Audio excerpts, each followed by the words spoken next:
നീ എന്താ ഇവിടെ? എന്നെ ഇവിടെ കെട്ടിച്ചാണ്. ഈ കമ്മിറ്റി ഓഫീസിലോ? കല്യാണം കഴിഞ്ഞല്ലേ?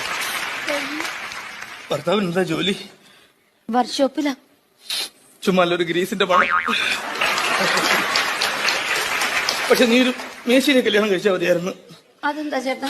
അതാകുമ്പോ നിനക്കും നല്ലോണം തേക്കാൻ അറിയാലോ. രണ്ടുപേർക്കും ഇറങ്ങാറുണ്ടല്ലോ സൈറ്റിലോട്ട്. ഇപ്പൊ വരാന്ന് പറഞ്ഞ് ചേട്ടൻ ബോംബൊക്കെ വരില്ലേ? ഇന്ന് വരും നാളെ വരും എന്ന് എത്ര നാളെന്ന് വെച്ച് ഞാൻ കാത്തിരിക്കാനാ. ഇതൊന്നുകൂടി സ്നേഹം കണ്ടില്ലെന്ന് പറഞ്ഞ് വേറെ കെട്ടുന്നത്. കാഞ്ചനമാലയെ പോലെ കാത്തിരിക്കുമെന്ന് ഞാൻ കരുതി. മൊയ്തീനെ പോലെ ഏതെങ്കിലും വെള്ളത്തിൽ വീണ് ചത്തിട്ടുണ്ടാവുമെന്ന് ഞാനും കരുതി. എനിക്കൊരു കുഞ്ഞുണ്ടായ ആൺകുഞ്ഞാണെങ്കിൽ അവന് ചേട്ടന്റെ പേരിടണോന്നാ ഞാൻ വിചാരിച്ചിരുന്ന. അറിയോ എന്തിനടി വല്ലവനും കലോത്സവത്തിന് കിട്ടിയ ട്രോഫിയിൽ എന്റെ പേര് കുത്തി വെക്കുന്നത്? ചേട്ടാ.